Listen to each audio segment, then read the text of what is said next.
Hello learners, कैसे हैं आप सभी। Welcome back to NS English academy. This is Sonia. Guys, let's talk about और revise in single video complete African literature for upcoming UGC NET English literature examination perspective. Chronologically मैं major writers की list लेकर आई हूँ जिन्हें आपने prepare करना है। You have to revise actually. Okay, top आपको 30 और 40 नंबर्स में यहाँ पर आज मेंशन कराने वाली हूँ सभी मेजर ऑथर्स और उनके वो कौन कौन से वर्क हैं that you really need to memorise और revise for your exam perspective. Now let's start today's video. सबसे पहले मैं आपको थोड़ा सा सम अप बता दूं कि वीडियो में और बेसिकली अफ्रीकन लिटरेचर से आपने क्या क्या प्रिपेयर करना है। तो जैसे कि आप सभी जानते हैं, we have most important writers जहाँ से 100% क्वेश्चन आपको मिलती है। फॉर एग्जाम्पल चिनुआ अचीबे हो गए, निगोइवा थियोगो हो गई, वॉल सोइनका, जेएम कॉटजी हो गए, नदाइन गॉडिमर हो गए, so and so forth you see, Buchi Emecheta हो गई। ये सभी वो राइटर्स हैं जहाँ से आपको क्वेश्चन मिलती है। We will cover in today's video. Apart from this मैं आपको बता दूं, इंपॉर्टेंट मूवमेंट से भी क्वेश्चन मिलता है। जैसे आपका नेग्रीट्यूड मूवमेंट्स हो गया जिसमें आपकी एमी सीजर, राइट, लियोपोल्ड आपके Senghor and Leon Damas associated leaders हैं। एंड अफ्रीकन नेशनलिज्म से भी आपको क्वेश्चन मिलता है जिसमें आपकी अचीबा एंड निगोइवा थियोगो सोइनका का कहीं ना कहीं कॉन्ट्रीब्यूशन है। Apart from this, most important जो आपसे क्वेश्चन बनता है फ्रॉम द अपार्थिड लिटरेचर, जो साउथ अफ्रीका का बेसिकली मूवमेंट है, this asked in examination. Decolonisation से आपको क्वेश्चन मिलता है। सो ये सभी टॉपिक्स आपको प्रिपेयर करने हैं जो हम आज की वीडियो में कंप्लीट करने वाले हैं। Let's talk about, first we have Amos Tutuola. तो सबसे पहले एज आई टोल्ड कि क्रोनोलॉजिकली मैं जितने भी मेजर राइटर्स हैं उनको मैंने मेंशन किया है। Now let's talk about number first, Amos Tutuola, जो बेसिकली बिलोंग करती हैं नाइजीरिया से। So basically friends, Amos Tutuola ये आपके मेल राइटर हैं। नेम से थोड़ा कंफ्यूजन मुझे भी था। नाइजीरियन राइटर हैं और जिनका टाइमलाइन वी हैव 1922 1997। इनको फैंटेसी और फोकलॉर के लिए जाना जाता है। सुपर नेचुरल स्टोरी टेलिंग आपको इनके वर्क्स में देखने मिलेगा। इनका स्टाइल सिंपल है, ब्रोकन इंग्लिश की बात करते हैं, इंपॉर्टेंट है नेट एग्जामिनेशन। और he made African oral tales into written novels. तो बेसिकली जो अफ्रीकन ओरल टेल्स हैं उनको कहीं ना कहीं इन्होंने रिटन फॉर्म में ट्रांसफॉर्म किया। ये चीज़ आपने ध्यान में रखना है। और इनके जो वर्क हैं कहीं ना कहीं इन्फ्लुएंस्ड है मैजिकल रियलिज्म से as well early African imaginative fiction से। Hope you understand here. अभी यहाँ पर आपको 2 वर्क जरूर से देख के जाने हैं from the palm wine drinker and my life in the bush of ghost. So friends, ये जो आपके राइटर हैं अमोस, जिनका ये वर्क है the palm wine drinker, it is most international known novel consider की जाती है बिफोर चिनुआ अचीबे। और इसमें आप देखेंगे जो नॉवल है, इसमें मेन आइडिया जो उन्होंने सर्कुलेट किया है, it is about a man, वो किस तरीके से प्यार करता है ड्रिंकिंग पाम वाइन, राइट। और वैन उसका जो पाम वाइन टैपर है, जब वो डाइज हो जाता है तो किस तरीके से he goes to the land of the dead, ठीक है, to bring him back. So this is the novel about it. तो बेसिकली लॉन्ग क्वेस्ट जर्नी है जो basically ghost, spirit, monster, magical creature से कहीं ना कहीं फिल्ड है। सो ये सभी चीज़ें आपने ध्यान में रखनी है। And what you have to keep in your mind, first African novel to gain global fan, ठीक है, द पाम वाइन ड्रिंकर। और अगर मैं इसकी पब्लिकेशन ईयर की बात करूं, then it came 1952। This thing you keep in your mind, most famous novel है। And it is based on broken English, ठीक है। तो ये basically it was written in broken English, deliberately इसको लिखा गया है। Magical fantasy tradition in American literature आपको देखने मिलेगा। अभी next we have my life in the bush of ghost. This is 1954 publication. Most important, इसमें आप देखेंगे अ यंग बॉय किस तरीके से एस्केप हो रहा है वार एंड हाइड्स कर रहा है अपने आप को बश ऑफ गॉड्स, ठीक है। तो जो बश है बेसिकली घोस्ट का, तो किस तरीके से वो अपने आप को हाइड कर रहा है, इसमें आप देखेंगे। तो ओवरऑल इट इज़ इंपॉर्टेंट, जो बेसिकली कंटिन्यूस कर रही है मिथिक स्टोरी टेलिंग स्टाइल जो है आपकी टिटोला का, उसी पर्टिकुलर स्टाइल को यहाँ पे कंटिन्यू किया जा रहा है। और यहाँ पे अफ्रीकन जो स्पिरिट है उसको रिप्रेजेंट किया गया है। And it is narrated in the form of episodic, right, episodic oral tales. Right, ये चीज आपने ध्यान में रखनी है. Apart from this, let's talk about next we have. So guys after Amos Tutuola, next जो आपके मेजर ऑथर आपको प्रिपेयर करने हैं अफ्रीकन लिटरेचर में, वी हैव पीटर अब्राहम्स. ये साउथ अफ्रीका से इनका एसोसिएशन है. साउथ अफ्रीकन नॉवलिस्ट हैं, जर्नलिस्ट हैं, and most important autobiographical writer हैं. ऑटोबायोग्राफिकल राइटर हैं, इंपॉर्टेंट है एग्जाम पॉइंट ऑफ व्यू से. और इनके वर्क्स में आप देखेंगे, मतलब he is one of the earliest anti apartheid African writers में से एक है, जिनके वर्क्स में आपको देखने मिलेगा exploration towards racial exploitation of black workers, colonial operations, end of course social justice की ये बात करते हैं साउथ अफ्रीका की, राइट. और उसके बाद में ये जमाइका में बेसिकली सेटल हो गए हैं. ये चीज़ आपने ध्यान में रखना है, इंपॉर्टेंट थिंग है, यू नीड टू अंडरस्टैंड. अभी 2 वर्क्स आपको इनके मेंशन जो मैंने यहाँ पर किए हैं आपको प्रिपेयर करने हैं. First we have mine boy, right. This is 1946 publication.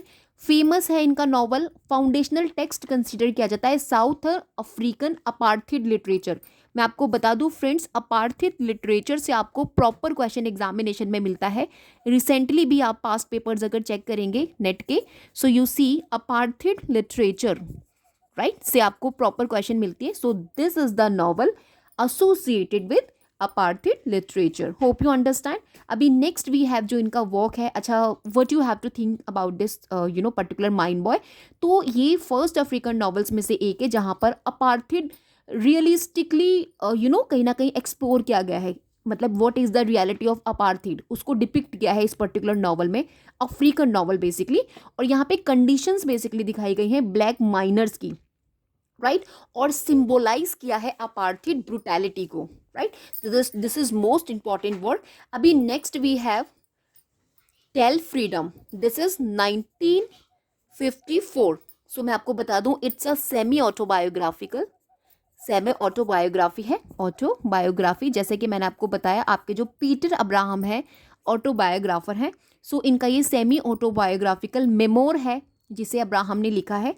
And African autobiographical writings में से एक है जिसमें अब्राहम ने अपनी खुद की childhood and youth in apartheid South Africa में जो एक्सपीरियंस किया है उन सभी चीज़ों को मेंशन किया है. ठीक है, तो अब्राहम ने यहाँ पे रीकाउंट किया है अपनी अर्ली लाइफ को, किस तरीके से डिवाइडेड थी इनटू सोसाइटी, ठीक है, और किस तरीके से इनका ग्रो अप हुआ in poverty, and he actually go through with the experience racial humiliation and segregation during his life. So overall you see in this most important thing apartheid and racism theme पर based on है, important है. Key text consider किया जाता है African autobiographical writings में. ठीक है, personal experience यहाँ पे अंडर अपार्थिड दिखाया गया है. So you just prepared accordingly. अभी next we have Chinua Achebe. So guys next we have Chinua Achebe. Timeline जरूर से ध्यान रखिएगा. 1930 to 2013 considered greatest African writers as well called the father of modern African literature. Father of modern African literature, ये चीज़ आपने ध्यान में रखनी है. Direct question already have been asked in examination. अभी आपको मैं इंपॉर्टेंट फैक्ट्स कुछ सजेस्ट कर दूँ रिगार्डिंग आपके चिनुआ अचीबे. तो मैं फ्रेंड्स आपको बता दूँ, चिनुआ अचीबे जिन्होंने रीस्टोर्ड किया था अफ्रीकन वॉइस को, that colonial writers miss represented, specially Conrad. ठीक है, तो उसको कहीं ना कहीं इन्होंने रीस्टोर किया है. ये सबसे पहले आपको इनका फैक्ट्स ध्यान में रखना है. और इन्होंने कहीं ना कहीं इग्बो, जो आपका इग्बो कल्चर है, राइट, सो जो इग्बो कल्चर ट्रेडिशन है, कॉलोनियलिज्म है, उसका इम्पैक्ट और क्रिश्चियनिटी, इन सभी के बारे में इन्होंने अपनी राइटिंग्स में डिस्कस किया. और he wrote in English but filled it with African proverbs. मतलब ये लिखते तो इंग्लिश में है, देयर इज नो डाउट, लेकिन जो इनके वर्क्स रहते हैं वो फिल्ड होते हैं विद अफ्रीकन प्रोवर्ब्स से. अफ्रीकन जो प्रोवर्ब्स होते हैं, मुहावरे टाइप्स होते हैं, उनसे फील्ड रहते हैं, ईडियम से फील्ड रहते हैं, एज वेल आप देखेंगे रिदम्स. ठीक है, so these important thing you keep in your mind. Major figure consider किए जाते हैं post colonial literature and African nationalism में. ठीक है, and apart from this some major themes that you see in his work like clash between tradition and modernity, effect of colonialism, loss of identity, corruption of political power, as well community versus individual. ठीक है। अभी जो इनके work आपने prepare करना है, first of all आपको ये चीज़ ध्यान में रखना है, इनके 4 और 5 वर्क आपको उसका क्रोनोलॉजी ज़रूर से पता होना चाहिए, because I have done in my previous video, so there is I am just only inform you. Apart from this आपने things fall apart, no long at ease, arrow of god, ये 3 इनके most important African trilogy के part हैं, these trio part of African trilogy, many time we have discussed about it, और इन्हें आपने separately prepare करना है। जैसे थिंग्स वाला पार्ट जो है इनका 1958 में आ रहा है, जिसका basically title came from W.B. Yeats का, जो यीट्स जो आपके मॉडर्न पोइट हैं ब्रिटिश लिटरेचर में, इनका जो सेकेंड कॉमिंग करके नॉवल सॉरी पोयम था, उसकी लाइन से बेसिकली ये टाइटल लिया गया है। This title came from this particular poem written by W.B. Yeats. ये चीज़ ध्यान में रखिएगा। And what you have to keep in your mind, इस पर्टिकुलर इनकी नॉवल में थिंग्स वाला पार्ट में आप स्टोरी देखेंगे ओकोनको की। मैं लिख देती हूँ, let me space first. So I mention here the protagonist Okonkwo a strong Igbo warrior होता है, उमोफ्यो यू नो उमोफिया का, वो जगह का नाम है, थोड़ा नेम यहाँ पे उमोफियो, उमोफिया, राइट। थोड़ा स्पेलिंग भी मुझे लग रहा है मैंने मिस्टेक कर दिया, UMUOFIA होता है उमोफिया करके, ठीक है। तो ये जगह है, वहाँ के ये इग्बो वॉरियर हैं, कौन, ओकोनवो इन दिस नॉवल। और आप देखेंगे ही फियर्स, ये किससे फियर करता है, फेलर एंड वीकनेस से, क्योंकि इनके जो फादर थे उनोका, इनके जो फादर थे उनोका, वो कैसे थे, वो बहुत लेजी एंड पुअर पर्सन थे, क्योंकि इन्होंने अपने फादर पर्सनालिटी में ऐसे देखे कि वो बहुत ज़्यादा लेजी थे। तो इस चीज़ से ये बहुत ज़्यादा आगे आने वाले टाइम पे व्हेन ही ग्रो अप और ही बिकेम फादर, तो इनको कहीं ना कहीं उस चीज़ से डर लगने लगा, जैसे एक्चुअल सिचुएशंस में होता है। जब हम कभी अपने फादर को देखते हैं इन दैट सिचुएशन, तो हम अपने आप को डरते हैं कि हम उस सिचुएशन से ना गो थ्रू हो। तो सेम यहाँ पे हो रहा है, जब ओकोनवो देखता है, क्योंकि इसने अच्छा खासा एक्सपीरियंस ले रखा था अपने फादर का, तो इसको कहीं ना कहीं डर रहता है, वीकनेस रहता है कहीं ना कहीं फेलर का, ठीक है। तो मैं आपको बता दूं, ओकोनवो का जो राइज हुआ है to power, but is harsh and rigid, ठीक है। एक्सीडेंटली आप देखेंगे ये किस तरीके से नॉवल में किल कर देता है एक क्लैंसमैन को, ठीक है, and is exiled for 7 years के लिए। इसको जैसे तरी पार कर देते हैं ना मूवीज में, मतलब बाहर निकाल देते हैं उसकी जो कम्युनिटी वाले हैं, तो सेम यहाँ पर होता है ओकोनवो के साथ। और ड्यूरिंग एग्जाइल जो बेसिकली क्रिश्चियन मिशनरीज हैं एंड ब्रिटिश कॉलोनियल रूल है, वो एंटर हो जाता है इग्बो वर्ल्ड में, ठीक है। तो जब ओकोनवो रिटर्न होता है और ही फाइंड्स कि इसकी सोसाइटी जो है बिल्कुल चेंज हो गई है और डिवाइडेड हो चुकी है। भाई ये तो अपनी सोसाइटी के लिए जान दे रहा था एक टाइम पर, लेकिन इसने आफ्टर 7 years आके क्या देखा कि there is lot of the changes he see in his society, ठीक है। तो देखकर इसको बड़ा अजीब लगता है, और मतलब कि ही इन डेस्पेयर और basically he commit suicide, right. और अब फाइनल जो सिंबल होता है of the collapse of the old culture का देखने मिलेगा इस पर्टिकुलर नॉवल में। This is important novel and most important for exam point of view, you please keep in your mind. अभी next we have no longer it is, this is 1960, this is the second part of African trilogy. सी ये कहीं ना कहीं ओकोनवो की जो story है उसको continue कर रहा है। तो इसमें आप देखेंगे प्रोटैगनिस्ट जो है ओबी ओकोनवो आपको मिल जाएगा, ओबी, और इसमें ऐड ऑन कर लेना सेकेंड पार्ट में, मतलब नो लॉन्गर एट ईज में ओबी ओकोनवो होता है, जो ग्रैंडसन होता है ओकोनवो का फ्रॉम द थिंग्स वाला पार्ट में। बेसिकली फादर है ओकोनवो और उसका ग्रैंडसन कौन होता है, ओबी ओकोनवो, ठीक है। अब वो एजुकेटेड होता है in England and joins Nigerian civil service, ठीक है। अभी उसको भी फेस करना होता है dilemma between traditional expectations and modern corruptions. तो वो भी क्या होता है, फॉल हो जाता है इनटू डेप्ट ड्यू टू फैमिली ऑब्लिगेशंस की वजह से, वो बहुत ज़्यादा कर्जे में हो जाता है। तो दिस इज द स्टोरी इसी तरीके से आपकी आगे चल रही है। ओवरऑल आप इसमें corruption and post colonial Nigeria को देखेंगे। And next we have arrow of god, this is 1964, important है, चीवाज most complex political cultural novel it was considered, जिसमें आपको एज ए प्रोटैगनिस्ट मिल जाएगा। और फाइनल पार्ट भी है उसका, इजूलू करके। इजूलू जो है एक पावरफुल प्रीस्ट होता है, राइट, और किस तरीके से he caught between traditions colonial rules. So overall आपको जो एक मेन जो टॉपिक, जो कोर आइडिया मिलेगा फ्रॉम दीज ट्रायो जो पार्ट हैं अफ्रीकन ट्रिलॉजी के, clash between religion and colonial rule, और आपको community politics and so forth आपको थिंग्स देखने मिलेगी। अभी we have discussed about it. अभी next I will like to tell you a man of the people, this is again most important by Chinua Achebe, 1966। It's a proper novel, it is not the part of trilogy. और यहाँ पर आप देखेंगे it's a political satire, ये एक political satire है basically, right, important है। And इसमें आपको ओदिली करके मैं लिख देती हूँ यहाँ पे, ओदिली एक यंग टीचर होता है जो नरेटर है ऑफ द स्टोरी का, और इसमें आपको चीफ एक करप्ट पॉलिटिशियंस मिल जाएगा, वो किस तरीके से एडमायर्ड कर रहा है बाय द मैसेस। तो this is based on off course corruption and political decay के बारे में यहाँ पे बता रहे हैं, अब्यूज किया जा रहा है यहाँ पे ऑफ पावर का, और पब्लिक मैनिपुलेशन पर बेस्ड ऑन है। This is important one, examination में पूछा जाता है। तो अभी हम लोगों ने क्या क्या फाइनली रिवाइज किया regarding Chinua Achebe, things fall apart जो इनका 1958 में है, नो लॉन्गर इट इज इनका 1960 में, एरो ऑफ गॉड 1964 में, a man of the people 1966, और what we have studied in all colonial encounter इन्होंने फर्स्ट थिंग्स फॉल अपार्ट में दिखाया, नो लॉन्गर इट इज में इन्होंने किस तरीके से जो ओबी है उसका करप्शन एंड कॉन्फ्लिक्ट्स, राइट, कहीं ना कहीं उसको फेस ऑन हो रहा है, तो उसके बारे में हमने डिस्कस किया। एरो ऑफ गॉड में मैंने आपको कॉलोनियल अथॉरिटी के बारे में बताया, इजुलू का, ठीक है, और a man of the people political corruption satire है चिनुआ अचीबे का। So we have done here. अभी quickly next move on Wole Soyinka. Next we have Wole Soyinka जो बेसिकली आपके नाइजीरियन प्ले राइट हैं, पोइट हैं, नॉवलिस्ट हैं and essayist हैं। फर्स्ट अफ्रीकन भी हैं to win the Nobel prize in literature, 1986 the year when he won Nobel prize in literature. ये चीज़ आपने ध्यान में रखनी है। He known for blending like mythologies, ritual, dance, music in satires, ठीक है, और इनके जो टॉपिक्स रहते हैं colonialism, culture versus modernity, political corruption की बात करते हैं, टायरनी, जस्टिस की बात करते हैं अपनी राइटिंग्स में। इनके जो जो वर्क आपको प्रिपेयर करने exam point of view most important है, रिपीटेड फॉर्म में पूछे जाते हैं। The lion and the jewel, that was 1959। Keep in your mind it's a play, basically इनका कॉमेडी है जिसे इन्होंने 2 पार्ट्स में डिवाइड किया है। It was divided into 2 parts, ठीक है। इसमें आप देखेंगे एक मॉर्निंग है and the second part night, ठीक है। ये चीज़ आपने ध्यान में रखना है। इसमें कुछ कैरेक्टर्स भी हैं जैसे आपका बारोका, वो बेसिकली जो एक लॉयन है ना, लॉयन को कहीं ना कहीं जो ट्रेडिशनल विलेज है उसका चीफ है, ठीक है, द लॉयन करके।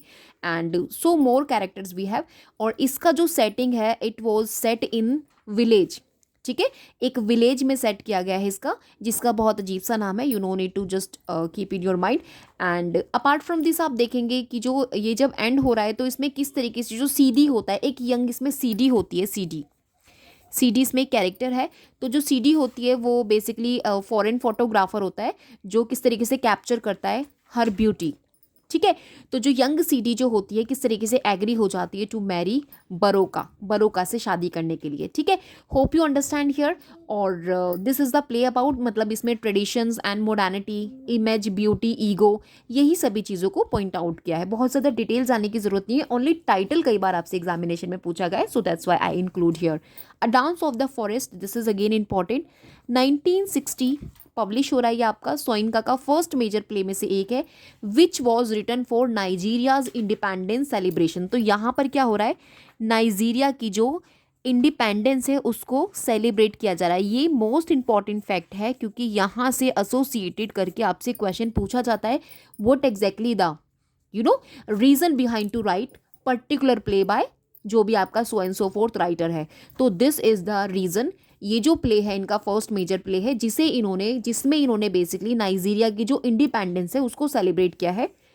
एंड इन्होंने highly critical of the new political जो अलाइट है उसको भी इन्होंने क्रिटिसाइज किया है, ये चीज़ आपने ध्यान में रखना है। सो ओवरऑल इसमें आप देखेंगे पास्ट एंड फ्यूचर किस तरीके से बिगिंस हो रहा है और उसको जज किया जा रहा है प्रेजेंट ह्यूमंस में। सो this is based on history repeats itself and human किस तरीके से ग्रीड एंड करप्शन को लेकर अट्रैक्ट होता है and failure of leadership.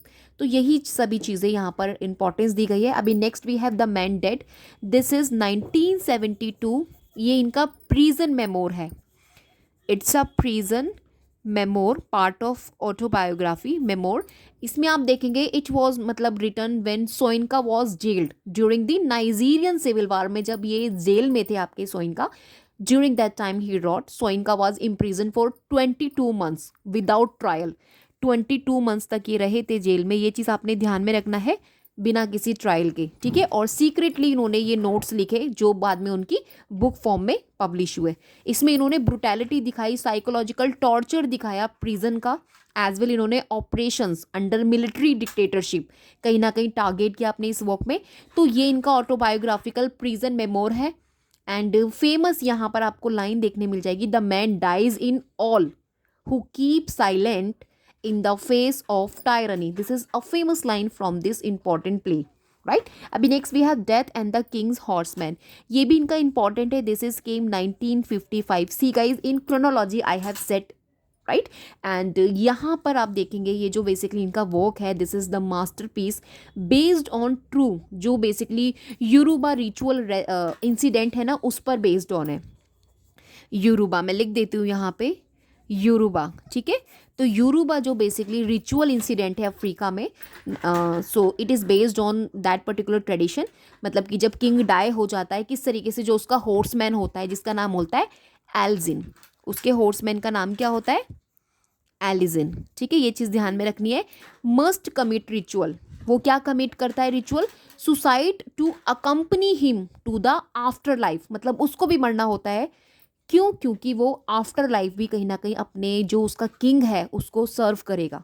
So this is the ritual जिसे इन्होंने यहाँ पे योरूबा रिचुअल बोला है, उसी एक्चुअल इंसिडेंट पर बेस्ड ऑन है ये, ठीक है।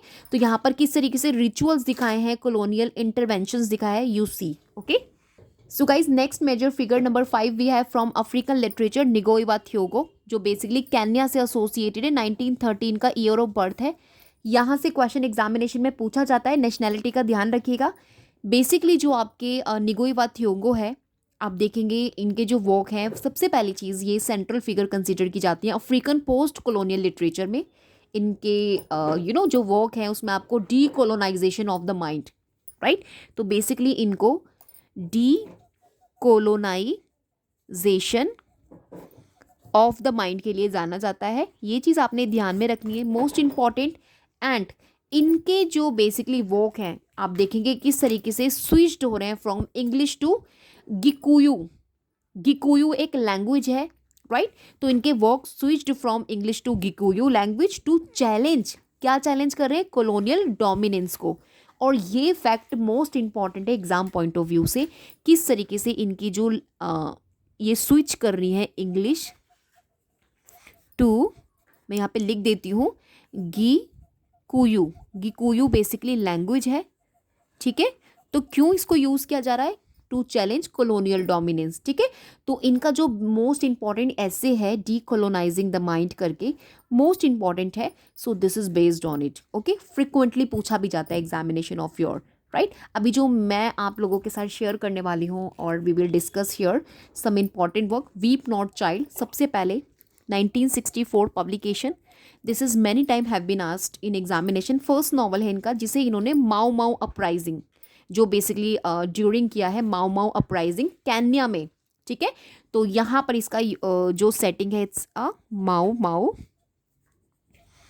अपराइजिंग, ठीक है। ये चीज़ आपने ध्यान में रखनी है इन केन्या, क्योंकि एग्जामिनेशन में कई बार पूछा गया है from, so you need to just sustain in your mind. अभी what you see in this novel, तो ये जो इनका नॉवल है इसमें लॉस ऑफ इनोसेंस, लैंड का जो एक इनजस्टिस है, right, hope versus despair under colonial rule mention किया है। बहुत ज़्यादा डिटेल में नहीं जाऊंगी, नहीं तो मैं आपको कंप्लीट लिस्ट प्रोवाइड नहीं कर पाऊंगी, because I have discussed in my past videos. If you want detailed video जहाँ मैंने अच्छे से इन सभी को एक्सप्लेन किया है वर्क्स को, please let me know so that I will take that particular video जहाँ मैंने अच्छे से एक्सप्लेन किया है। आई विल जस्ट टेक और you guys can watch them, okay. अभी next we have the river between, this is again important, 1965 publication. ये इनका बेसिकली सेट हो रहा है इन टू रिवर, जो basically not actually river, rival. तो मैं आपको बता दूँ व्हाट एग्जैक्टली वी हैव। सो यहाँ पर ना आप देखेंगे जो विलेजर्स हैं ना, जो विलेजेस हैं वो टू नेम्स में बटे हुए हैं। मैंने लास्ट भी डिस्कस किया था, जो 2 villages we have, just keep in your name, Kameno and Makuyu, Makuyu, ठीक है, मकुयू। दीज 2 विलेजेस हैं जो बेसिकली मतलब डिवाइडेड हैं। और ये जो स्टोरी है, राइट, ये जो स्टोरी है बेसिकली रिवॉल्व्स हो रही है अराउंड लाइक व्याकी, ठीक है। यहाँ पर जो स्टोरी है वो किसके अराउंड आपकी सर्कुलेट हो रही है, व्याकी। इस पर्टिकुलर नॉवल को भी मैंने वहाँ अच्छे से डिस्कस किया है। वो क्या चाहते हैं, जो व्यागी है ये क्या चाहते हैं, वो wants to unite the villages through education. ये क्या चाहते हैं, ये चाहते हैं जो ये अलग अलग विलेजेस हैं, ये जो मतलब डिवाइडेड है, इनको एजुकेशन के थ्रू किस तरीके से यूनाइट किया जा सकता है। सो ये जो स्टोरी है revolve around this important thing, ये चीज़ आपको ध्यान में रखना है। तो बेसिकली यहाँ पर आप देखेंगे मिशनरीज का जो इन्फ्लुएंस था वर्सेस ट्राइबल ट्रेडिशन, तो उसके बीच में कॉन्ट्रास्ट हो रहा है, ठीक है। So Christianity versus traditional African values, cultural conflicts based on theme है इस पर्टिकुलर वॉक का। तो ये जो टू विलेजेस है ना, इसके बीच में रिवर जा रहा होता है, तो this is divided into river. तो ये चीज़ आपने ध्यान में रखना है। और टाइटल भी सी द रिवर बिटवीन, इसे भी मैंने बहुत अच्छे से एक्सप्लेन किया है वहाँ पे, you please go and watch if you need. अभी नेक्स्ट भी है अ grain of wheat. This is again important, 1967 में ही आ रहा है, मोस्ट इंपॉर्टेंट है नेट के लिए, क्योंकि आप देखेंगे it asked in examination in a repeated form. और इसको भी इन्होंने जो केन्या का इंडिपेंडेंस है उससे पहले इसका सेटिंग रखा है, जिसमें आपको बहुत सारे कैरेक्टर्स मिल जाएंगे, लाइक मैनी कैरेक्टर्स, बट जो सेंटर कैरेक्टर है वो है मुगू। मुगू करके इसमें सेंट्रल कैरेक्टर है, who dark secret forms the climax, ठीक है। ये चीज़ आपने ध्यान में रखना है। और मल्टीपल नैरेटिव इसमें यूज़ किया है, फ्लैशबैक्स आपको इसमें देखने मिल जाएगा। ओवरऑल मॉडर्निस्ट टेक्निक को यूज़ किया है इस पर्टिकुलर वॉक में। Next we have petal of blood. This is 1977 and it is begin with murder investigations, ठीक है। तो इसमें भी आपको 4 कैरेक्टर्स मिल जाएंगे, मुनीरा, अब्दुल्ला, वांजा और आपका कारेगा, जो किस तरीके से सोशल क्लास को, जो पोस्ट इंडिपेंडेंस है ना केन्या का, उसको रिप्रेजेंट कर रहे हैं, ठीक है। सो यहाँ पर कहीं ना कहीं करप्शन, इनइक्वालिटी, एक्सप्लॉइटेशन को जो अफ्रीकन अलाइट्स के थ्रू होती है उसको कहीं ना कहीं टारगेट किया है। अभी next and last one we have from Ngugi wa Thiong'o, devil on the cross. ये इनका 1980, ठीक है। इसे इन्होंने बेसिकली लिखा है, written in prison on toilet paper, right. इसको इन्होंने प्रिजन में लिखा है on toilet paper. And what exactly इसको मतलब इन्होंने जो एक्चुअल लैंग्वेज है गियोकू उसमें लिखा है, जहाँ पर इन्होंने एक विमन होती है हु किस तरीके से वो सफ़र कर रही है एक्सप्लॉइटेशन एंड अब्यूज़, उसके बारे में, उसकी एक्चुअल सिचुएशन को इन्होंने यहाँ पर डिस्कस किया है। ये चीज़ आपने ध्यान में रखना है। और इसका जो ओरिजिनल राइटिंग है इट्स इन लैंग्वेज ग्यूकू, ठीक है। ग्यूकू में लिखा है, मैंने आपको बताया था निगोइवा थियोगो कहीं ना कहीं ग्यूकू लैंग्वेज का यूज़ कर रही थी, किस क्यों कर रही थी, चैलेंज करने के लिए, है ना। तो ये कहीं ना कहीं इट इज़ बेस्ड ऑन इनका ये डेविल ऑन द क्रॉस करके वर्क है। न्यू क्लास मतलब न्यू कॉलोनियल जो बेसिकली करप्शन है उसको कहीं ना कहीं इन्होंने डिस्कस किया है, एंड क्लास ऑपरेशंस दिखाया, and most important feminist struggle को इन्होंने इसमें दिखाया। Hope you understand here. अभी लेट्स टॉक अबाउट कि हमने क्या क्या चीज़ें फ्रॉम दी निगोइवा थियोगो से स्टडी किया। तो देखिए first novel weep not child इनका है, और इनका जो नॉवल विलेजेस में बिटवीन है वो द रिवर बिटवीन हमारे पास है। और जो नॉवल इनकी सेंटर है मूगो बिट्रेयल, जिसमें दिखा है we have a grain of wheat. और जो नॉवल इन्होंने प्रिजन में लिखा है we have devils on the cross. सो इसी तरीके से आपने अपने आप को जस्ट रिवाइज करना है। अभी next we have number 6 Camara Laye, right. So basically friends यहाँ पे आप गुइनिया देख रहे हैं ना, ये बेसिकली वेस्ट अफ्रीका से एसोसिएटेड है। तो इनका जो एसोसिएशन है राइटर का वेस्ट अफ्रीका से है। इनके आपको 2 वर्क्स देख के जाने, the African child, the radiance of the king. Most important है एग्जाम पॉइंट ऑफ व्यू से। सो बेसिकली ये पाइनियर है अफ्रीकन ऑटोबायोग्राफिकल नैरेटिव के, और ये कहीं ना कहीं अफ्रीकन जो ट्रेडिशन है उसको पॉजिटिवली डिपिक्ट करते हैं अपने वर्क्स में। अफ्रीकन चाइल्ड करके इनका 1953 में आ रहा है। एंड यू सी मतलब ये एक ऑटोबायोग्राफिकल नॉवल है, ये चीज़ ज़रूर से ध्यान में रखिएगा। एंड इसमें बेसिकली इन्होंने इसका सेटिंग फ्रेंच वेस्ट अफ्रीका रखा है। और इस नॉवल के अंदर इन्होंने जो अपना ही खुद का चाइल्डहुड है उसको इन्होंने एक्सप्लोर किया है, ठीक है। अभी next we have the radiance of the king. ये 1954 में आ रहा है इनका वर्क। ये एलेगोरिकल नॉवल है, एलेगोरिकल नॉवल है इनका, इम्पॉर्टेंट है, सिंबॉलिक है, और एग्जामिनेशन में एज ए टाइटल पूछा जाता है। No need to go very much detail. अभी next we have Alex La Guma. ये साउथ अफ्रीका से एसोसिएटेड है, और इनके जो 2 वर्क आपने मेंशन करे हैं मैंने यहाँ पर, अ walk in the night, in the fog of the seasons and. So guys basically south African novelist है ये आपके अलेक्सला ग्यूमा करके, एंड इम्पॉर्टेंट है, और मेंबर भी हैं साउथ अफ्रीकन कम्युनिस्ट जो पार्टी है उसके भी। एंड इनके जो वॉक आपको प्रिपेयर करने, we have a walk in the night, ये 1962 में इनका वॉक आ रहा है। एंड यू सी ये एक नोवेला है, राइट, शॉर्ट फ्रॉम नॉवल। और इसमें आप देखेंगे अपार्थिड जो साइकोलॉजिकल डैमेज है उसके बारे में डिस्कस किया है, एज वेल जो अनएम्प्लॉयमेंट है एंड होपलेसनेस है उसको कहीं ना कहीं डिस्कस किया है, ठीक है।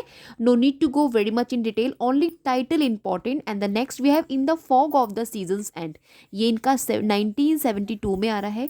It's a political novel, it's a political novel, right. And you see इसमें ये पॉलिटिकल रेसिस्टेंट, अंडरग्राउंड जो एक्टिविज्म है, सेक्रीफाइस फॉर फ्रीडम, इन सभी चीज़ों को इन्होंने डिस्कस किया है। रेवोल्यूशनरी वर्क में से एक है इनका ये।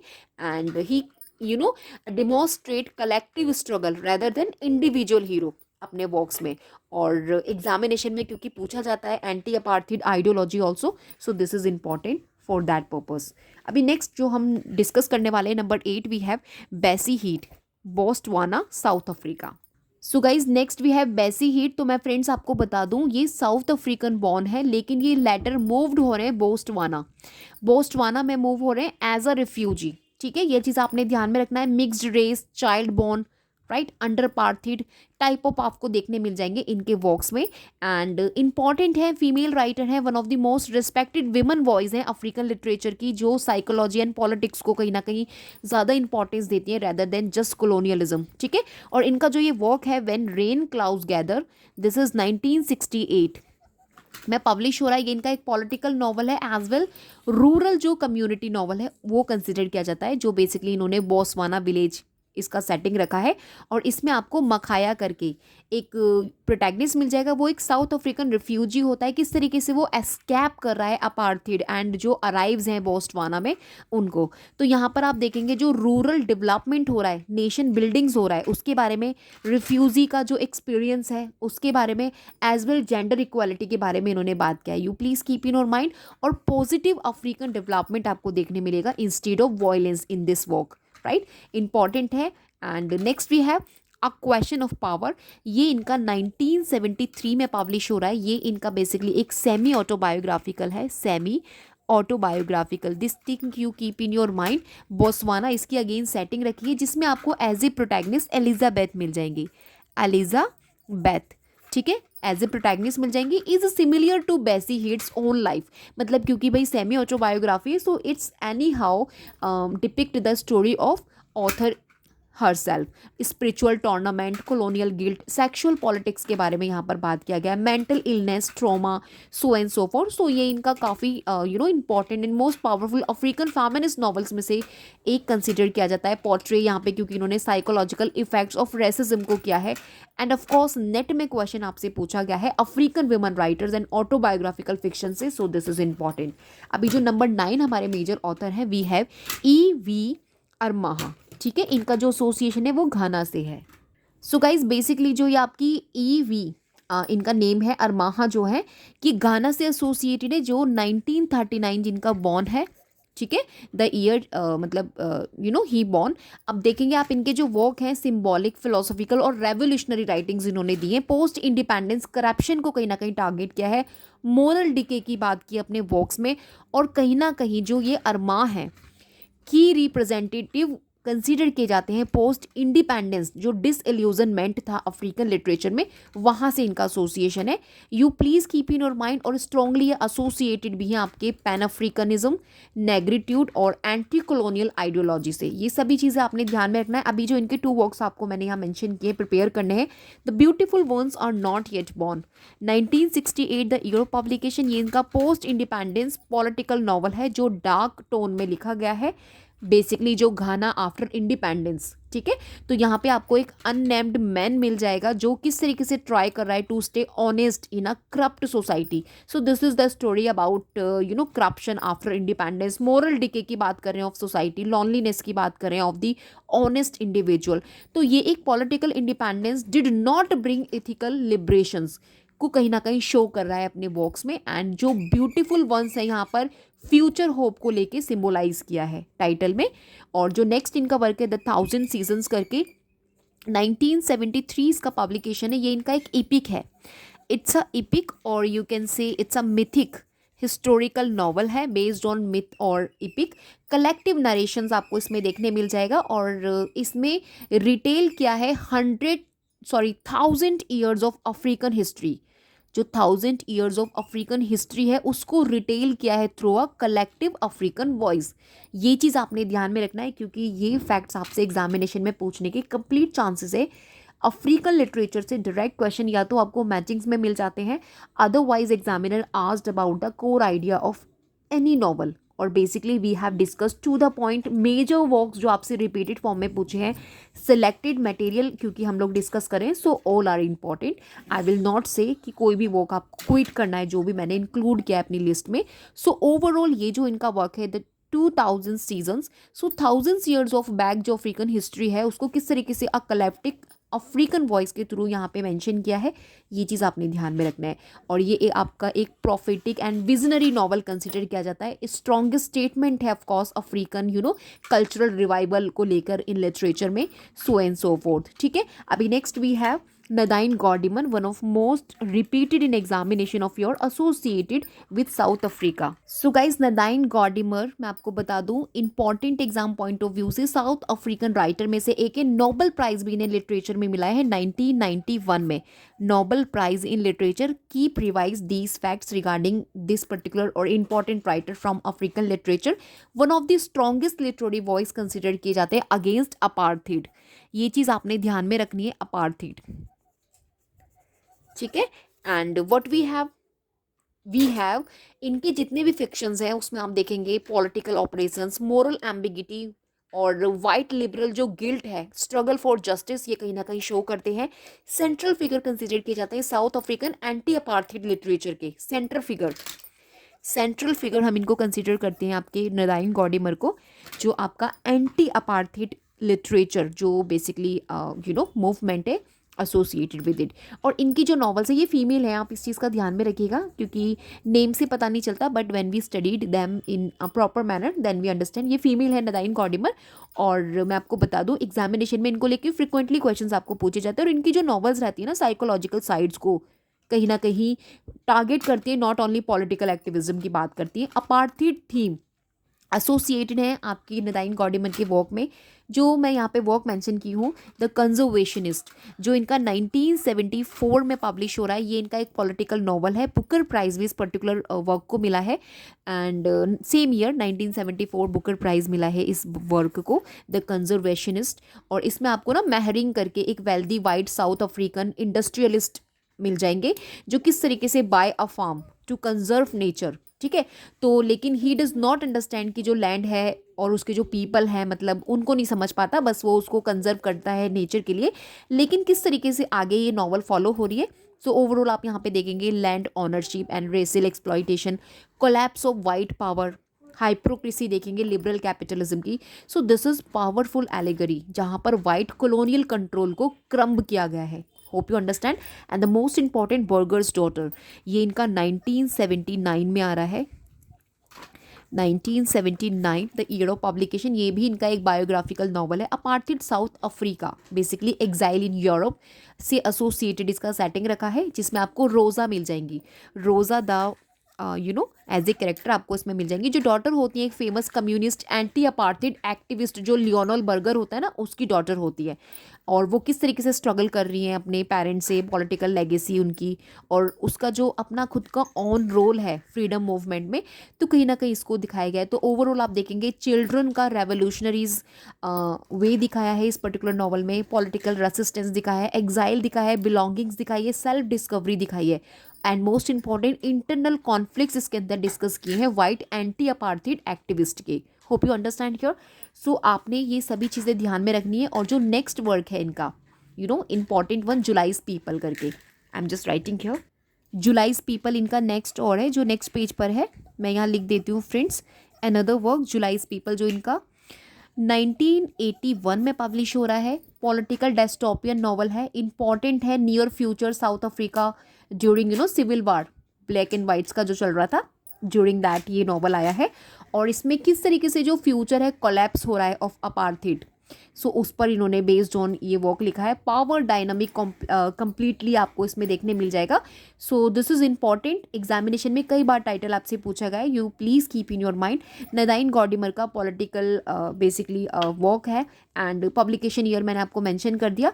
और इसमें आपको जो एक वाइट फैमिली है इन द नॉवल में, द स्मेल्स करके, मैं लिख देती हूँ फ्रेंड्स उनका नाम, द स्मेल्स करके मिल जाएगा इस नॉवल में, जो जुलाइज पीपल नॉवल है। Basically we are just going to discuss now. And future civil war इसका सेटिंग रखा है, अपार्थिड कोलैप्स के बारे में बात किया जा रहा है, सो एंड सो फोर्थ। अभी next we have, so guys next number 11 major writers में हम लोगों के पास अब आ गए हैं जेएम क्वाइटजी, जिनका एसोसिएशन है South Africa, right. 1940 the year, important जो बेसिकली बॉर्न है इनका। And major post colonial writers में से एक है जो कहीं ना कहीं एक्सप्लोर कर रहे हैं पावर को, क्रूलिटी को, ऑपरेशंस को, कोलोनाइजर एंड कोलोनाइज्ड कॉन्फ्लिक्ट्स को अपनी राइटिंग्स में, ठीक है। इनको नोबेल प्राइज इन लिटरेचर भी मिला है 2003, the year when he won Nobel Prize in Literature. This also have been asked in examination of your, and minimalist style को ये कहीं ना कहीं प्रॉस स्टाइल को यूज़ करते हैं अपनी राइटिंग्स में। मिनिमलिस्ट का मतलब होता है जहाँ कॉमन पीपल को इम्पॉर्टेंस दी जाता है। अपार्थिड ब्रूटैलिटी की बात करते हैं, साइलेंस एंड पावर की बात करते हैं अपनी राइटिंग्स में, इथिकल रिस्पॉन्सिबिलिटीज़ की एंड ह्यूमन डिग्निटी की बात करते हैं इन अ वॉयलेंट सिस्टम में। अभी इनके जो वर्क आपने डिस्कस करने, मैंने आपको रिवाइज कराने, we have waiting for the barbarians. Waiting for the barbarians इनका 1980 में पब्लिश हो रहा है। ये इनका बेसिकली एक एलेगरी है ऑफ एम्पायर, किस तरीके से मतलब दिस इज़ द नॉवल, मतलब कि जो पावर है किस तरीके से करप्ट करा है और हाउ इनोसेंट जो पीपल हैं बिकम विक्टिम्स ऑफ इम्पीरियल सो इसके बारे में यहाँ पे बेसिकली मेंशन किया है। और magistrate of frontier town, right, किस तरीके से जी रहे हैं बेसिकली पीसफुली, तो इसमें यही चीज़ बताई गई है। Hope you understand here. अभी next we have, so overall आप देखेंगे ये पॉलिटिकल एलेगरी है ऑफ अपार्थिड, और यहाँ पे एक्सप्लोर किया है torture, memory, guilt and complicity, right. अभी नेक्स्ट जो इनका वर्क है we have life and times of Michael K. So आप देखेंगे ये जो वर्क इनका आ रहा है 1983 में पब्लिश हो रहा है। बेसिकली यहाँ पे जर्नी दिखाई है एक सिंपल वॉइसलेस मैन की, वो किस तरीके से थ्रू अ वार टॉर्न हो रहा है साउथ अफ्रीका, ठीक है। एक्सप्लोर कर रहा है आइसोलेशन, फ्रीडम, सफरिंग, मतलब उसकी जर्नी में जो जो चीज़ें हो रही हैं। जो माइकल के का नाम का आदमी है, अ मैन है विद अ आप देखेंगे किस तरीके से मतलब उसकी जो एक सिक मदर है टू हर बर्थ प्लेस, और किस तरीके से she dies on the journey. तो this is the novel about, और 83 में इसे बुकर प्राइज़ भी मिला है। मैं आपको बता दूँ इस नॉवल को इनकी, और यहाँ पर ना पावरलेस जो इंडिविजुअल है उसको कहीं ना कहीं सिम्बोलाइज किया है। भी नेक्स्ट इनका जो वर्क है डिसग्रेस 1999 में ये आ रहा है, जेएम क्वाइटजी का। इंपॉर्टेंट है, पोस्ट अपार्थिड साउथ अफ्रीकन का जो मोरल एंड रेसियल टेंशन्स है उसको कहीं ना कहीं उस पर बेस्ड ऑन है। और यहाँ पे एक्सप्लोर किया है personal downfall, gender violence, power and redemption की बात की है, जिसमें आपको डेविड मिल जाएगा जो एक मिडिल एज्ड यूनिवर्सिटी प्रोफेसर होता है। वो किस तरीके से एक अफेयर में इंडल्ज होता है, और जो उसका एक स्टूडेंट होता है एंड ही इज़ मतलब डिसमिस्ड, ठीक है। और किस तरीके से he goes to live with his daughter Lucy, जो लूसी उसकी डॉटर होती है प्रोफेसर की, जो डेविड प्रोफेसर है उसकी जो डॉटर होती है like Lucy on a farm, और she suffer also a violent attack, उसका रैप हो जाता है लूसी का। तो लूसी जो होती है मतलब उस वायलेंट अटैक से कहीं ना कहीं बहुत ज़्यादा सफ़र करती है अपनी लाइफ में। So this is also Booker prize winner रहे हैं 1999 ऑल्सो अपने इस वर्क के लिए, जिसमें shame, aging, power, reversal and broken identities को कहीं ना कहीं एक्सप्लोर किया है। तो कॉम्प्लेक्सिटीज़ आपको इसमें देखने मिलेगी पोस्ट अपार्थिड जस्टिस की इनके वर्क्स में। So we have discussed here 3 important work by JM Coetzee. After that we have Ben Okri जो नाइजीरिया से एसोसिएटेड है। So guys basically Ben Okri, right, इनका जो टाइम लाइन है इट्स 1959। ये चीज़ आपने ध्यान में रखना है। मैजिकल रियलिज्म से कहीं ना कहीं एसोसिएशन है स्टाइल से इनका, एंड नाइजीरियन है ये, ठीक है। पॉवर्टी, पॉलिटिक्स, करप्शन और स्पिरिचुअलिटी की बात करती हैं अपने वर्क्स में। बुकर प्राइज इनको मिला है 1991 में। अपने वर्क द फैमिश रोड के लिए। दिस इज मोस्ट इम्पॉर्टेंट इनका वर्क है, और इनका कहीं ना कहीं सिग्निफिकेंस रहा है African social and political realities through myth and fantasy, अपनी राइटिंग्स के थ्रू आपको देखने मिलेगा। फैमिश रोड जो इनका वर्क आया था, सेम ईयर पब्लिश हो रहा है, same year it won Booker prize. ये चीज़ आपने ध्यान में रखना है, जिसमें आपको प्रोटैगनिस्ट मिल जाएंगे अजारो। अजारो, ठीक है। दिस पर्टिकुलर नॉवल भी मैं अपनी पास्ट वीडियोस में बहुत अच्छे से आपके साथ डिस्कस कर चुकी हूँ। अजारो जो है एक स्पिरिट चाइल्ड होता है, मतलब कि अबीकू चाइल्ड होता है। अबीकू समझते हैं ना आप, अबीकू जिसे स्पिरिट चाइल्ड बोलते हैं, जो not in real spirit child होता है। तो इसमें आप देखेंगे जो अजारू है वो किस तरीके से मूव्स कर रहा है between spirit world and real world. Parents उसके पुअर हैं, पॉलिटिकल इंस्टेबिलिटी है उनकी लाइफ में इन नाइजीरिया में। सो this is about magical realism, poverty, corruption, hope, African folklore पर बेस्ड ऑन है। बुकर प्राइज विनर है, क्योंकि इसमें आप देखेंगे अफ्रीकन जो पॉलिटिकल एंड सोशल लाइफ है उसको कहीं ना कहीं सिम्बोलाइज किया है, ठीक है। अभी जो next work we have the age of magic. This is 2014 पब्लिकेशन। It's a film makers and philosopher like character आपको इसमें लाओ मिल जाएंगे, राइट। और इसमें ना जर्नी दिखाई है फ्रॉम यूरोप टू अफ्रीका, किस तरीके से become symbolic, right. Then confrontation with fears, memories and illusions. तो एक स्पिरिचुअल जर्नी यहाँ पर बेसिकली दिखाई गई है, रियलिटी वर्सेस इमेजिनेशन को टारगेट किया है। हीलिंग फिलोसफी आपको इसमें देखने मिल जाएगी। तो ओकरी का बेसिकली ये mystical dream like story telling है, जहाँ पे आपको लेस प्लॉट मिल जाएगा लेकिन मोर रिफ्लेक्शंस आपको देखने मिल जाएगा। So here we done Ben Okri. अभी next we have Chimamanda Ngozi Adichie, जिनका एसोसिएशन नाइजीरिया से है, वन ऑफ मोस्ट रिपीटेड है एग्जामिनेशन में, इनके वर्क्स आपको मिलते हैं। सो गाइस नंबर 13 जो हमारे मेजर फिगर हैं, चिमामदा निगोची अदीची, 1977 इनका ईयर ऑफ बर्थ है, ठीक है। नाइजीरियन से इनका एसोसिएशन है। कंटेम्प्रेरी अफ्रीकन फिक्शन और फेमिनिस्ट पर्सपेक्टिव आपको देखने मिल जाएगा इनके वर्क्स में। Post colonial Nigeria, family, politics, war, gender, feminism, ये सभी आपको थीम्स इनके वर्क्स में मिल जाएंगे। और ये सिग्निफिकेंस अगर मैं इनके वर्क्स की और इनके कंट्रीब्यूशन की बात करूँ इन लिटरेचर, तो आप देखेंगे नाइजीरियन जो हिस्ट्री है एंड जो सोसाइटी है थ्रू दी पर्सनल स्टोरीज ये कहीं ना कहीं मेंशन करती हैं, और राइट्स अबाउट फीमेल आइडेंटिटी और एम्पावरमेंट की बात करती है अपने वर्क्स में। ग्लोबल रिकॉग्निशन भी इनको मिला है, ये चीज़ आपने ध्यान में रखना है। अभी जो इनके वर्क आपको प्रिपेयर करने हैं, that you never quit, purple hibiscus जो इनका 2003 में आ रहा है, इंपॉर्टेंट है एग्जाम पॉइंट ऑफ व्यू से, जिसमें काम्बिली काम्बिली कम्बिली करके कम्बिली, ठीक है।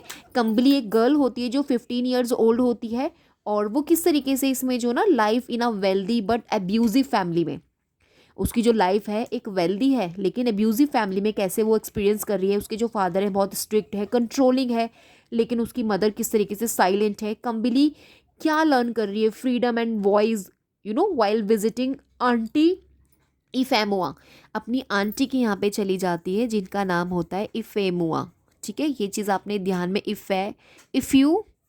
इफ्यूमा करके इनकी आंटी का नाम होता है, तो शी विजिट देयर। तो डोमेस्टिक वायलेंस पर बेस्ड ऑन है इनका ये वर्क, इंपॉर्टेंट है। फर्स्ट नॉवल जहाँ पे फैमिली ऑपरेशन को बेसिकली और पर्सनल ग्रोथ को एक्सप्लोर किया है। And next we have half of a yellow sun, this is 2006 publication. It's based on Olanna. Olanna इसमें प्रोटैगनिस्ट है, ओलाना करके, ठीक है। ओलाना जो बेसिकली इसको बियाफ्रेन जो वॉर है ना, इसका सेटिंग ड्यूरिंग दैट पर्टिकुलर वार रखा गया है, 1967 और 1970 ड्यूरिंग आपका बियाफ्रेन वार था। ध्यान में रखिएगा, इसको रिवाइज करके रखिएगा, क्योंकि यहाँ से एसोसिएट करके आपको एग्जामिनेशन में ना क्रोनोलॉजी पूछ ली जाती है। तो ड्यूरिंग आपका ये जो वार है 1967 to 70, many time I have discussed about it. तो इस पर्टिकुलर वर्क में आप देखेंगे किस तरीके से फॉलो किया जा रहा है लव को, बिट्रियल को, सर्वाइवल एंड वार्स का जो इम्पैक्ट है ऑर्डिनरी नाइजीरियंस पर, उसके बारे में यहाँ पे डिस्कस किया है। अभी next we have Americanah, this is again most important, 2013 year of publication. इसमें आपको इफ़ी म्यूला मिल जाएगा एंड ऑबिन्स मिल जाएगा एज ए प्रोटैगनिस्ट।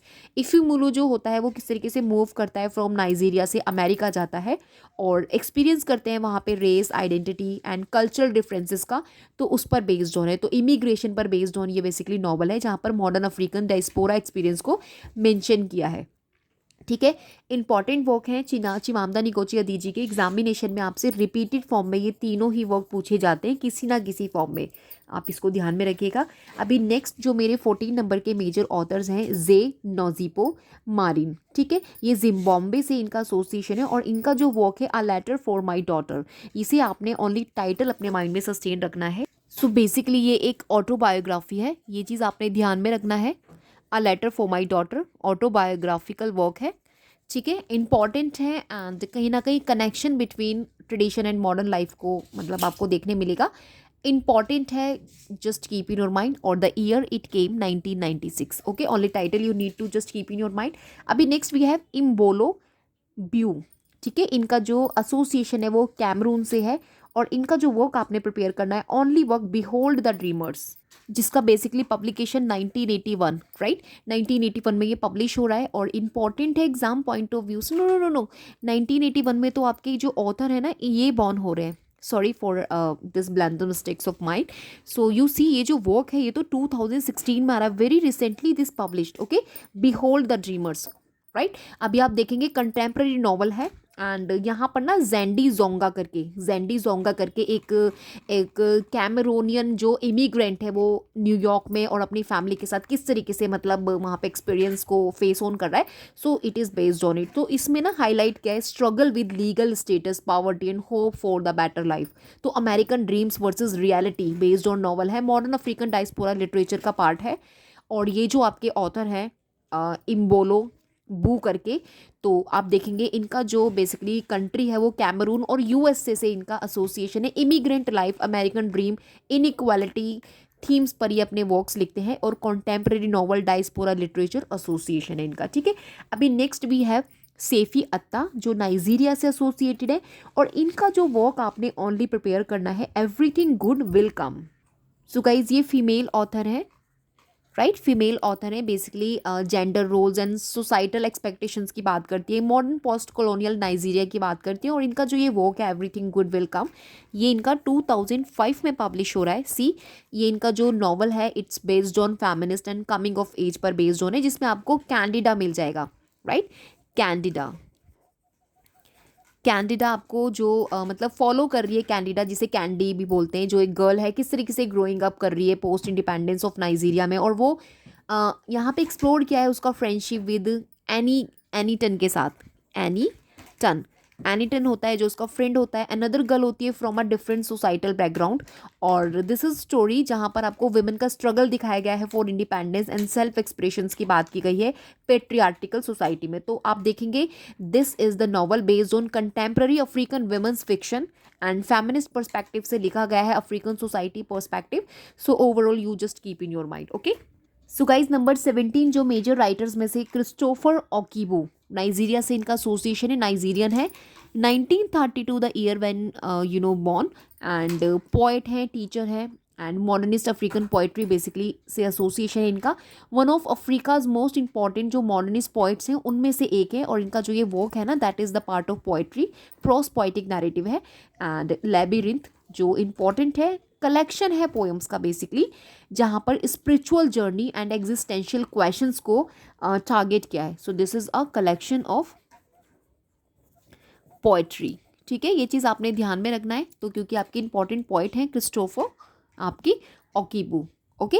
तो बेसिकली जो ये इनका ये पोएट्री कलेक्शन है it is based on identity and self discovery, African mythology and tradition को कहीं ना कहीं टारगेट कर रहा है। एग्जाम्पल है modern African poetry myth and political context के साथ, इंपॉर्टेंट, ओके।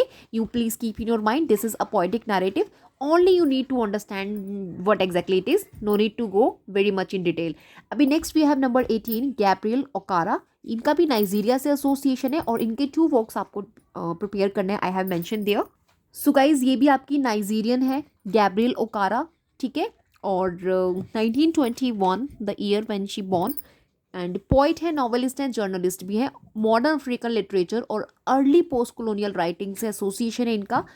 और पाइनियर भी कंसिडर की जाती है नाइजीरियन इंग्लिश लिटरेचर की, ठीक है। कहीं ना कहीं African society adopting to colonial influence को ये एक्सप्लोर करती है अपनी वर्क्स में। अभी जो इनका ये वर्क है द फिशरमैन, शो स्टोरी है बेसिकली मेंस रिलेशनशिप पर बेस्ड ऑन है, लाइक पोएट है this is poem, right, short poem है एंड मैंस का जो रिलेशनशिप है विद नेचर के साथ उस पर एसोसिएटेड है। फिशरमैन किस तरीके से फेस करता है challenges of life and nature, उसके बारे में एक्सप्लोर किया है। और मैं आपको बता दूं, African man's harmony with nature कहीं ना कहीं एग्जाम्पल है जो बेसिकली सिग्निफिकेंट है with the work of Gabriel Okara. Okay, अभी नेक्स्ट वी हैव अगेन, आप देखेंगे innovation, this is also a poem, right. Change और ट्रेडिशन को कहीं ना कहीं इसमें मेंशन किया है एज ए थीम।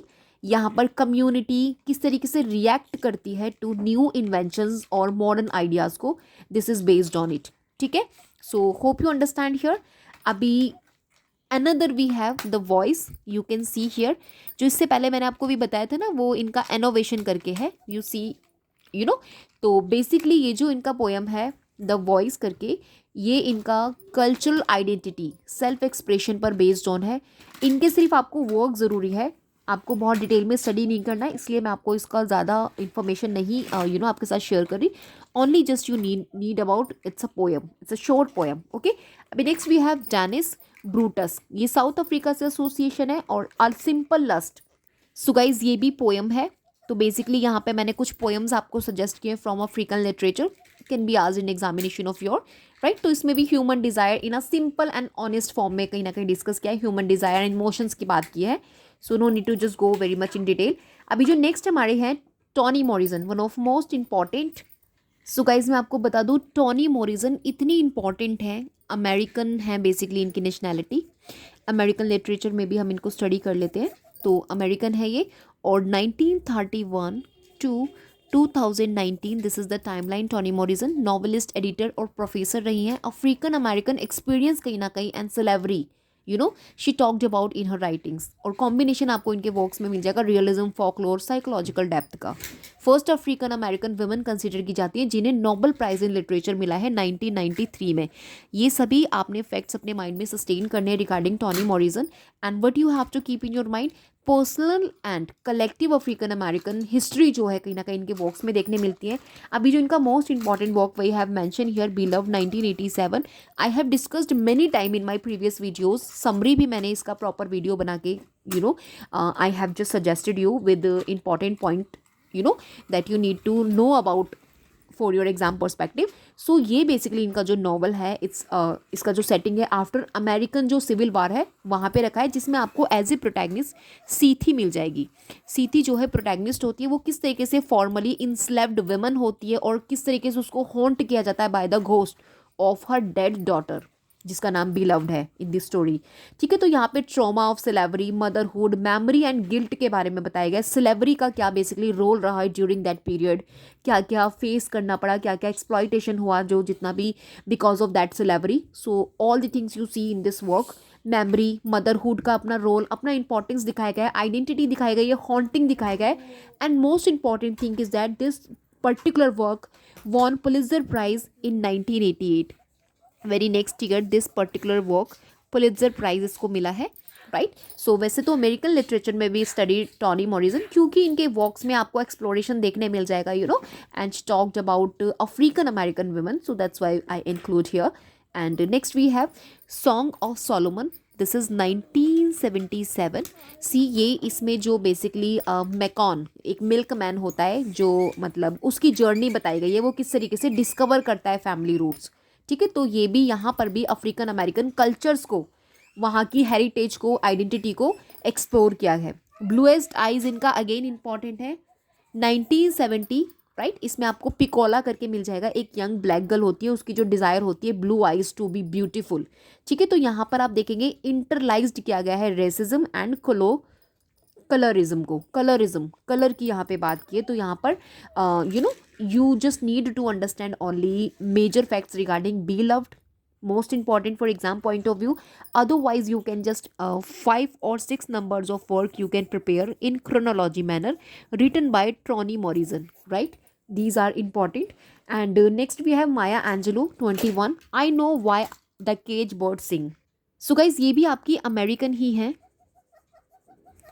ठीक है। माया एंजेलू, वाई आई इंक्लूड हियर, क्योंकि इनके जो वर्क्स है ना उसमें भी आपको, क्योंकि ये आपकी अफ्रीकन अमेरिकन ऑटोबायोग्राफी के लिए पाइनियर कंसीडर की जाती है माया एंजेलू, दैट्स वाई इंपॉर्टेंट है, you please keep in your mind. और इनका जो ये वर्क है ना 1969 में पब्लिश हो रहा है, ऑटोबायोग्राफी है, मेमोर है, जिसमें या जिसे आप बोल सकते हो फर्स्ट ऑफ 7 ऑटोबायोग्राफिकल वॉल्यूम्स में से फर्स्ट है। 7 आपको इसमें वॉल्यूम्स मिल जाएंगे, ठीक है। ये चीज़ आपने ध्यान में रखना है, जहाँ पे माया जिसे मतलब चाइल्डहुड टू टीनेज ईयर्स तक एक्सप्लोर किया गया है, ट्रोमा उसका, sexual abuse, racism, so and so fourth. तो केज बर्ड जो है यहाँ पे मेटाफर है for oppressed and desire for freedom के लिए। होप यू अंडरस्टैंड हियर, क्योंकि इनका एसोसिएशन अफ्रीकन अमेरिकन लिटरेचर से है, that's why classic of African American literature, right. Now let's we have next one, Ngugi's diaspora essay. Ngugi wa Thiong'o का डीकोलोनाइजिंग the mind, ये इनका most important एसे है जिसे आपने प्रिपेयर करना है। So guys as I mention in my when I start today's video, Ngugi wa Thiong'o जो Kenya से बिलोंग करती हैं, किस तरीके से उनका एसोसिएशन अफ्रीकन लैंग्वेजेस को लेकर था। तो उनका जो ये ऐसे है डीकोलोनाइजिंग द माइंड, यह इनका 1986 में पब्लिश हो रहा है। एंड यहाँ पर इन्होंने, ये बेसिकली ऐसे कलेक्शन है, ये चीज़ आपने ध्यान में रखनी है। And what you have to keep in your mind, यहाँ पर इन्होंने आर्ग्यूमेंट दिया है कि जो कॉलोनियलिज्म है किस तरीके से अफेक्ट कर रहा है African language, African culture and African identity को। एज वेल इन्होंने यहाँ पे एम्फेसाइज किया है writings in African language as a way of reclaim करना कल्चर को, ठीक है। इन्होंने यूरोपियन लिंग्विस्टिक को क्रिटिसाइज भी किया है अपने इस ऐसे कलेक्शन में, कल्चरल डोमिनेशन को भी इन्होंने क्रिटिसाइज किया है, और कहीं ना कहीं कनेक्शन की बात की है between language, thought and power. Hope you understand, this is most important essay based on language and power, और इसे लैंडमार्क वर्क कंसिडर किया जाता है पोस्ट कोलोनियल स्टडीज़ में, और मोस्ट इंपॉर्टेंट वर्क है एग्जामिनियलिज्म, ठीक है। पोस्ट कॉलोनियल बेसिकली आपका जो स्टडीज़ है उसमें इस पर्टिकुलर ऐसे को इंक्लूड किया जाता है। इम्पॉर्टेंस इसका यही है कि इसमें कहीं ना कहीं लैंग्वेजेस इन अफ्रीकन लिटरेचर में क्या उसका इंडिजीनस है, तो उसकी इंपॉर्टेंस के बारे में बात किया है। और इम्पॉर्टेंट है, नॉन फिक्शन है, so based on language, culture and colonial influence of African identity. So overall it's a most important. So here guys we have just discussed total 48 numbers, मैंने आपको major works बता दिए from African literature। अगर आप इन सभी को only once you revise them in a proper manner, you are ready to give examination of your, क्योंकि examination में आपको question यहीं से circulate होते हैं but asked in different format। Okay, so in my further videos मैं आपको another literature discuss कराने वाली हूँ। We will discuss may be American literature. तो सिंगल वीडियो हमारा पर्पस रहेगा, single video complete solution. Okay, in last video हमने Indian English literature जल्दी से रिवाइज किया था, and here I have discussed about African literature completely. अभी next मैं आपको अमेरिकन लिटरेचर इसी तरह सेम वे में डिस्कस कराने वाली हूँ। इफ़ यू थिंक आपको मैंने कुछ ज़्यादा या कम इस पर्टिकुलर वीडियो में कराया, मुझे कमेंट ज़रूर करके बताइएगा, जिससे कि जो चेंजेस होंगे मैं अपनी नेक्स्ट वीडियो में आप लोगों के साथ शेयर करूँ। We will meet in next video. अगर न्यू है don't forget to subscribe, join with the channel of mine, as well do like the video after watching, it gives me motivation to my next video. We will meet in next video friends, till then bye bye.